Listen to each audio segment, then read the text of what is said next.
Welcome to On Cue at Joffrey Ballet. My name is Adam Blyde. I'm one of the rehearsal directors here with the company. And today I'm joined by Raymond Rodriguez, who is the director of the Joffrey Academy.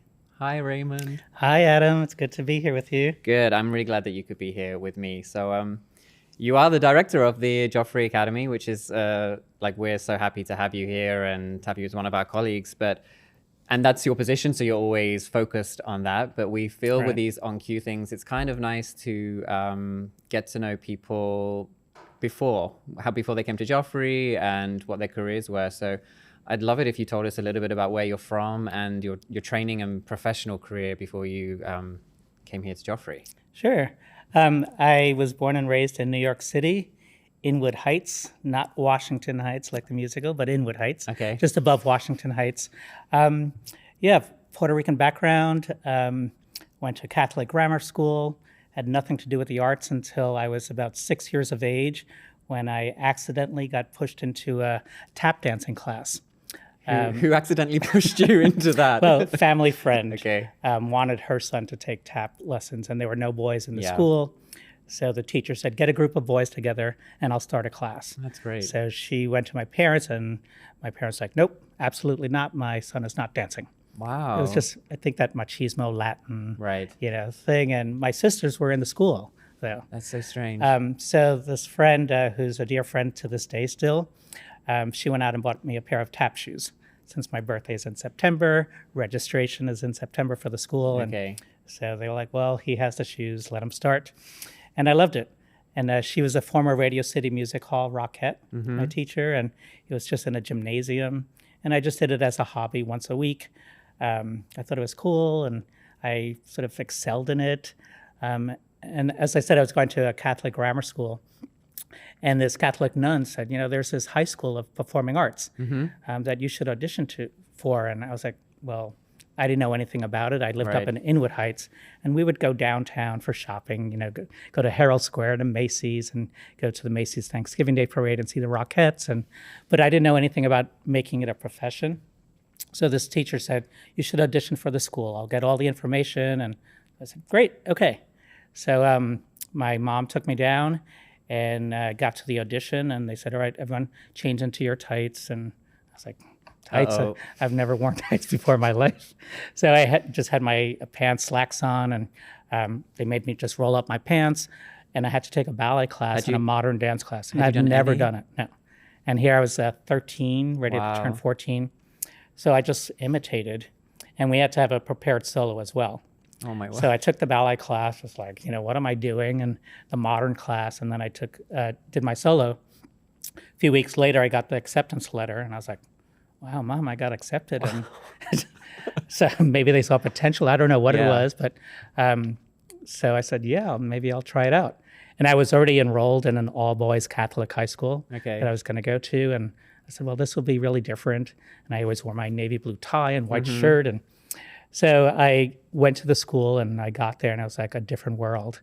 I don't know if you know the movie Fame. I may have seen it. That was my alma mater, and that was when I was in the school. I had auditioned for the movie, got in.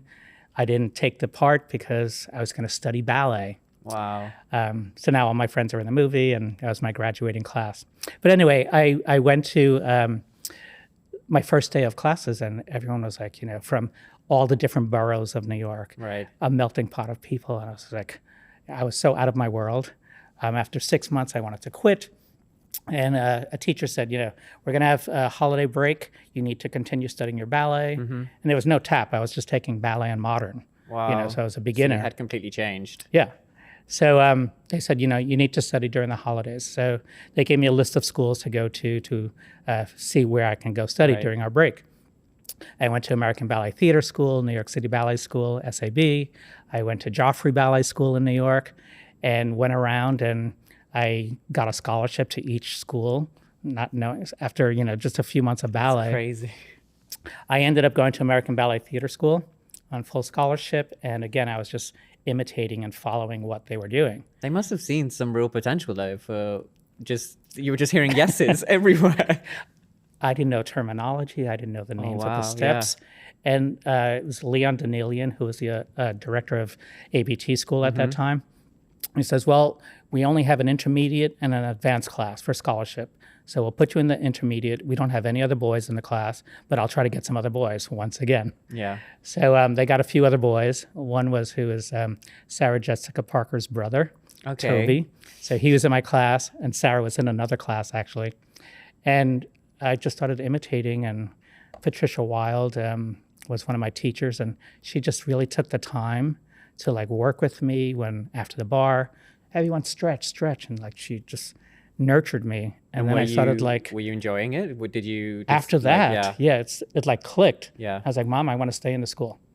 So I went through high school and ABT school as well for those 4 years. And I graduated. I was supposed to get into ABT at that time. I had a knee injury. Okay. I was studying with one of the ballet masters of the company privately and blew out my knee. And Baryshnikov was then the artistic director at that time. He said, wait 1 more year and then you'll come back and, I want you to be nice and strong. So, of course, I was disappointed. I just graduated high school. A friend of mine said, oh, we have this company in Cleveland, Ohio, and it's only 4 years old, the company, but it's doing incredibly well.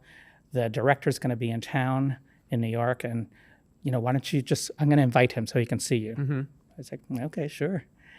He saw me, offered me a contract, and I was like, oh, it's my chance to like perform and be a professional. So I was like, okay, I'm moving to Cleveland, Ohio. And my family was like, what?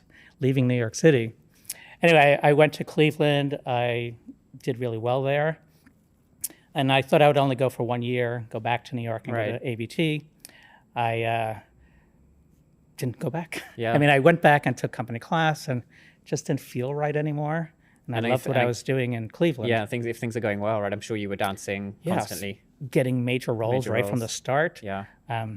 So I spent over 20 years in Cleveland. Wow. Dancing with the Cleveland Ballet.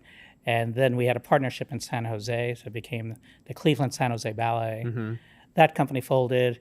Then the whole operation moved to San Jose and it became Ballet San Jose. Wow. And I was there, and I just went on from there from a dancer and moved up into different positions. So while you were in the company, as you were retiring from dancing, you stayed in the organization as ballet master, I presume, or? Yeah, I mean, it started while I was a dancer, and Yeah. The director at the time was really just kind of pushing me. Yeah. I think I was maybe in my late 20s at that point. He's like, you should run a rehearsal. And I was like, what? He's like, it'll be good. You know the ballets, you've been, the rep. Yeah. So he just started pushing me, and so I was still dancing and running rehearsals at the same time. So I was used to running rehearsals. And then when it came time to stop dancing, which I kind of had a long career, Yeah. I stopped dancing when I was 45. That's impressive. I know, my body hurts now. Paying for it later. Yeah. So I was already doing those things, and I was a dancer rep. So I, started learning about management and negotiations, running rehearsals, teaching class. It's less daunting as well. If you're doing it while you're still dancing, it kind of takes the pressure off afterwards. It's not such a dry switch of now I don't do that. Now I have to be this person over here. And I think that's what's important right now that I'm trying to instill within the academy and students, and start getting involved in these other aspects of the art form if you want to stay in the art form. Just so that it's not a drastic change, as you said, later on once you're off the stage. Us too, we've been chatting with the dancers this past week or the week before about some kind of mentorship program of what department you would like to learn more about, and also what you think that role entails, because it's very different to see something of, oh, this is what it means to be a rehearsal director, or this is what a company manager does, but there are so many other things happening that as a dancer you're not aware of. So the sooner you can be more, I guess, make yourself more well-rounded about what's happening in the organization. Yeah. I mean, I tell the dancers now, you're still taking class, observe the teacher, listen to what they're saying, look at how they structure the class, how they talk to the other individuals in the class, and you can already start developing those skills. You know, same thing in a rehearsal. If you want to be a ballet master, a rehearsal director, as we now call them, start learning other people's parts when you're on the side, and or someone else's part, and you might get thrown in. It's like, I know it, and you build those skills to learn quickly. And I was like that as a dancer. Like I enjoyed dancing, obviously, and performing, but I liked to be in the studio and the craft of it and knowing what everybody else was doing. Like, you know, it would be a role I would never be thrown into. It could be a woman's role, but I would still know what her steps were. Was that something you enjoyed too? Yeah, I did. I just loved watching everyone, and just from watching, I could like learn the choreography and just, you know, sitting down doing it. And and I went into certain roles because I knew it. Just from being on the side, saying, "Well, I know that, you know, you know, in a pinch, I can go in, make a career that way." Yeah, and that's what I tell everyone. Again, you know, you never know. You know, when you raise that hand, I know it, then you're on, and then you can surprise people too.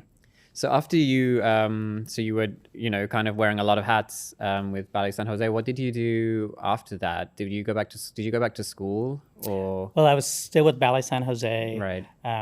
I was a managing director of the company and then associate artistic director of the company. And then there were financial problems with the organization, and it folded. It closed. So suddenly I was left without a job. Right. After spending my whole career with this organization for over 35 years. Yeah. So it's like, okay, now what? So I just started applying for different positions, whether it's ballet master in an administrative role, and seeing what would land. Right. It took about 7 months.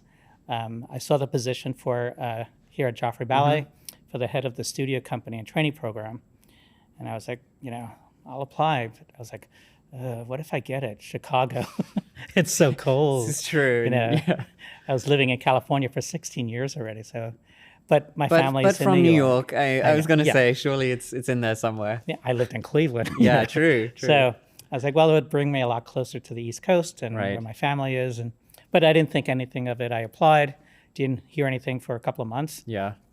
And then out of the blue, I got a call from the HR director here saying, I'd like to talk to you about this position. And within a week, they were like, can we, you know, when do you have time? We'd like to bring you to Chicago for further interviews. And I said, tomorrow, I'm available. So I came in within a week, and then a week later, I was offered the position, and I started in October of 2016. Yeah, it's like 4 years. We kind of joined the same. I joined just a little bit before you. Yeah. And so, you were head of the studio company and the trainee program for the past few years. And then not so long ago, got promoted. Yeah. So within that time when I was head of studio company and training program, before I got this position, I had heard about this program at Hollins University. And it was for a Master's of Fine Arts in Dance. And they would grant you an opening with your life experience work, because I had never gone to university or college after high school. And this would be to get my master's. And I was like, wow. And it was a low track program over 2 summers. It was 8 weeks for 2 summers and coursework in between those 2 summers. So it was like 13 months of work. Sure. And I had applied, they accepted me. And I said, well, I just got this job I missed the deadline when I had applied. And they said, we would have accepted you, but you missed the deadline. You'll have to wait till the summer of 2017. So I said, okay, great. Yeah. Then I got the job here. And then I got the letter again from Hollins University. Well, we said we'd accept you summer of 2017. I was like, can I do it? Oh my God, I want to do this. Yeah. But I just, I'm here working already. So I went to Greg Cameron and Ashley Weeder, and I said, Greg, Ashley, I got this opportunity. I really want to do this. It'll further my education, and I think it'll be worthwhile to me to bring back what I'm learning there. And they were so supportive, and they said, of course. So I took a leave of absence, and I went for those 2 summers and did work in the evenings after working all day long. And so it was exhilarating, but exhausting as well. It's so good, though, especially like you said that you hadn't been to university, so that your career experience helped you get that, because that's kind of a fear a lot of the time for dancers who focus so long on one thing, that education has been kind of pushed to the side. Right. And then going back to school can be daunting of, will I even be accepted? So that's kind of amazing that happened. I just submitted my portfolio, and they interviewed me, and they have a panel and with all the applicants, and there was only 10 of us that got accepted into this program from around the country. And it was all mid-career artists for this track. And it was like, fascinating to be with these other individuals, artists that have had careers or were still performing, some of them, Yeah. or, just to be back in this same sort of bubble together Yeah. that we hadn't experienced before. Yeah. So it was great. That's super cool. And then, so that was what, 2019? It was the summer of 28 2017 and 2018. 2018. Yeah. So, And then the position came up to be the director of the academy. Were you sure right away that that was a step you needed to take? well, it wasn't something that I was thinking about, like, okay, my next step is going to be this or Right. that. And, I was really enjoying my position here Yeah. after going back to school and just showing and giving what I learned at school Yeah. to the students here. Because I had never really worked with students either before. I was always with professional dancers. So it was eye-opening working with this level of the trainees and studio company. Yeah. They're like college-age students. And Yeah. so it was really mentoring them. And I was learning so much Right. doing this. And so I was really happy with what I was doing. And then Karen Provo, who was the academy director, was stepping down because of family reasons. And, Yeah. there was going to be this opening. And she told me, and then I was just thinking about it. And I spoke to my husband about it. And I said, I want to apply. I know they're probably going to do a search. Yeah. A search hadn't been, announced yet. And so I called a meeting with Ashley and Greg. And, I said, I'd like to throw Yeah. my hat in the ring, and they said, well, we haven't had a search yet, but, we didn't think you'd be interested. This is great to hear. And so I went through the whole process and it took months, but I had to keep it quiet within, the academy. Yeah. And so, I was like pleasantly surprised when in September of 2019, Yeah. I said, you have the job. And I was like, wow, okay. It's so exciting though as well because it's a great step up, a new role, a new opportunity, but it's nice you get to stay in an organization that you had not so long ago joined as well. So you're not having to relocate, move, get to know everyone again. You get to start Yeah. this new position with the same supportive team around you that you had Yeah. already. And I believe you have a new title now, right? The director of the academy has a new title. Is that correct? Yeah, the Abbott Fund has generously endowed a gift to the Joffrey Ballet to appoint a new name for the position of the Academy Director. That's fantastic. So I will now be known as the Abbott Academy Director of the Joffrey Academy of Dance, the official school of the Joffrey Ballet. I always have to put that in there. Yeah, Yes. that's correct. Yeah, so we had, Ashley is a Mary B. Galvin Artistic That's Director, right. and this is the second endowed position. I'm really honored, and I can't thank Abbott enough Yeah. for this gift. It's amazing. Yeah, it's you such an know. honor, and that's the support is. It's you can't really put into words of what that means to an organization to have that support. So, that's Right, a and it's great they're believing in our education for our students and Yeah. what we can do, and that's what speaks volumes for this gift. Yeah, On what are the possibilities now that Yeah. we can plan for future goals, for the future and beyond, basically. To exactly. what And- can we do? And that it's art is not disposable. That the kids today and teenagers and young adults need to be exposed to art and have the opportunity to really develop their skills. Right. Which brings me to now. Now you're less in the studio in your position, obviously, because you're head of the whole academy. What kind of things are you envisioning for the future? We can talk about this year in a second, because obviously this year has been a bit strange. But you look at the amazing programs the dancers have already of the Winning Works program, and they do their own choreography and working with different choreographers. I'm sure you're still pushing all of that, but do you have like an overriding vision and goal for the academy as you go forward? Yeah. Was sort of stepping into this role this past year. We were also fortunate to have the McKinsey and Company Right. organization have a strategic plan Yeah. for the academy and the community engagement program. So Linda Swayze and I, Linda with community engagement and myself, and with our academy committee, we were really heavily involved with the strategic plan. What's the future going to look like? So we worked on a 5-year plan. And it's a lot that we've been doing already, but Yeah. it's really putting it down on paper and to say, all right, by step one year, we're going to do this, second year this, third year this, and so on. We've had a little bit of a setback because of the situation that we're in right now, but we're still working on it. I'm still heavily working on, what can we do to make dance accessible for all? Right. We have our children's division, we have our youth division, our adult programming, and our full pre-professional division, and our full-time daytime students of trainees, conservatory, studio company. I feel our youth program, we have the children's, and they usually head into the pre-professional division or the youth division. I want those two tracks to be equal, on par with each other. It's not one is lesser than the other. So what does this youth division mean? So working on that, maybe it's more of a contemporary program to educate these students that might not have a career in classical ballet, but they will have a dance career in a different genre. Yeah. So really pushing that program is one of my passions right now. That's really exciting. I was been chatting with Nick Blanc, my colleague, is rehearsal director, and he's obviously a choreographer as well. And he's been working with the Academy a lot and just talking about how things have moved on what ballet dancers are exposed to now, of the creativity and the contemporary work, and having your own voice, that we both feel, we were very lucky we went to good schools and had really great careers, but we look at these kids today and their confidence in these young adults of making material and not being afraid of anything is really, it's an amazing thing to see. Yeah. Like developing these skills that I remember being very ballet minded for so long that Right. this is what I have to do and not focusing on anything else. Yeah. I mean, I think, I can speak for myself growing up in my ballet education, it was a teacher and the student. Right. And you just, mouth was shut. Yeah. You just did what the teacher said, and, you learned a lot, you excelled, and Absolutely. but you just did.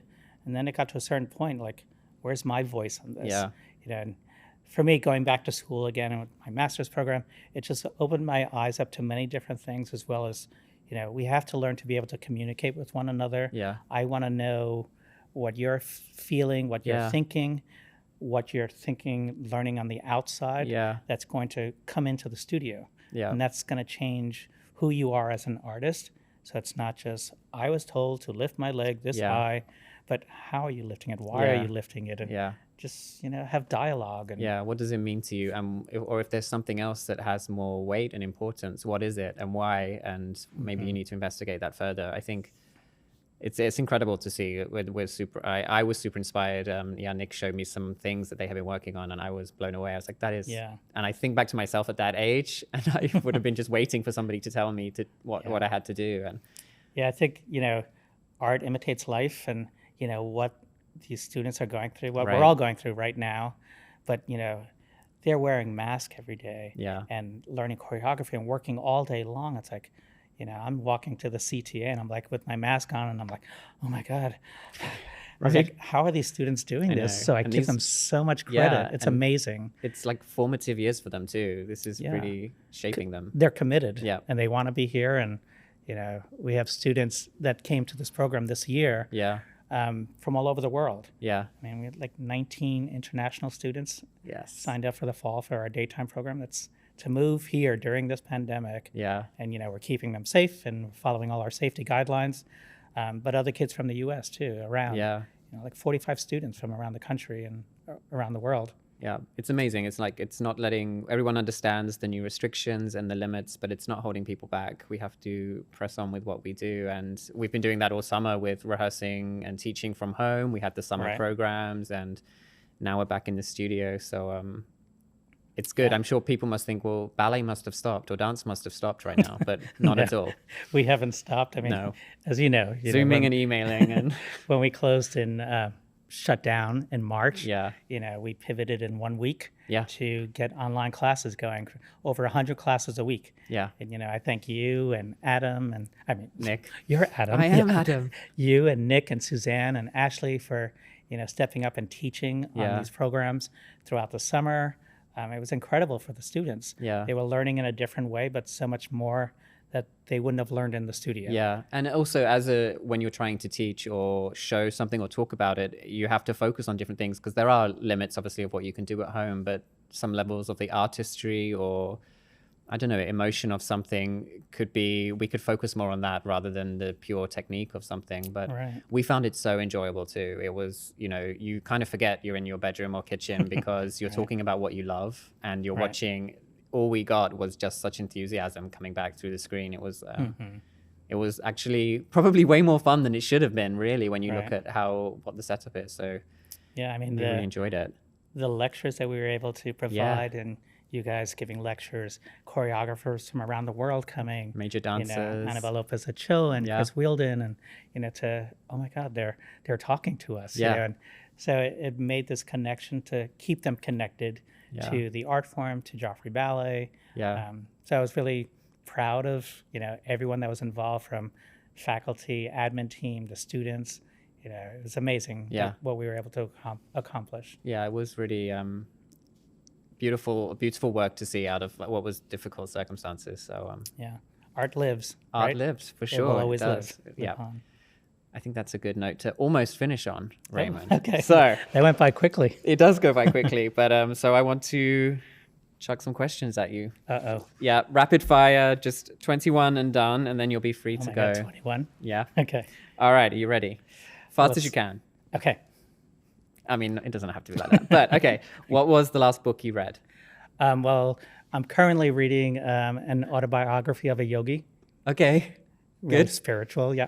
That's so funny. Raymond, you're like, I think I said rapid fire and it made you like want to step up. I'm sweating now. What's your favorite pizza topping? Fresh mozzarella, Good. Puppies or kittens? puppies. Are you good with plants? Yeah. Yeah, that's good. Do you have a favorite dance movie? Fame, I'm partial. Biased. Yeah. Tea or coffee? Coffee, What time do you go to bed? 10:30. That's good. Do you have any bad habits? Watching TV too much sometimes. Okay. Yeah. I would agree with that. I try to limit that. Yeah. Yeah. Do you watch scary movies? I love them. Good. Yeah. Can you sleep on a plane? No. No. It's hard If for me. you were not, if you hadn't been a dancer, what other artist would you dream of being? Oh, an artist. Mm-hmm. I was thinking profession. My mind was going to other profession. We'll stick with the arts. Artist. Singer. Singer, like classical or just pop, rock, anything? Broadway. I love musical Broadway. theater. Broadway. Susanna and I were like, yeah. Which brings me to my next question. Can you sing or play an instrument? I want to say I can. Right, I should ask somebody else that. Like, can Raymond sing? Good. What's the best song in a chorus line? Oh, I was going to say TNA. What popped in my mind right away? I'm sorry. I mean, it's a good song. It's in the chorus I would line, say, is it what I did for love? What I did for oh love. my Everything is God. beautiful at the ballet. That's true. Yeah. Good. Name an artist, and dead or alive, that inspired you or inspires you still. Rudolf Nureyev, Good answer. What's your star sign? Libra. Uh, That's horoscope. Star sign? yeah, horoscope, same thing. Yeah, okay. Libra. Yeah. Yeah. Scales. I try to be well balanced. Okay. You know. Christmas or Thanksgiving? Both. Christmas. Yeah. I have to, for me, it's always Christmas because Thanksgiving's not something we do back in the UK. Okay. So, what's for dinner tonight? I don't know. Whatever you find on the way home. Yeah. I have to go shopping tonight. Name a city you'd like to live in. Monte Carlo. It's very pretty. Has the water, the yeah. hills, Yeah, it's really lovely. Which chore do you hate? vacuuming. Agreed. Which musical should everybody see? Sounds corny, but Phantom of the Opera. I've seen that a number of times.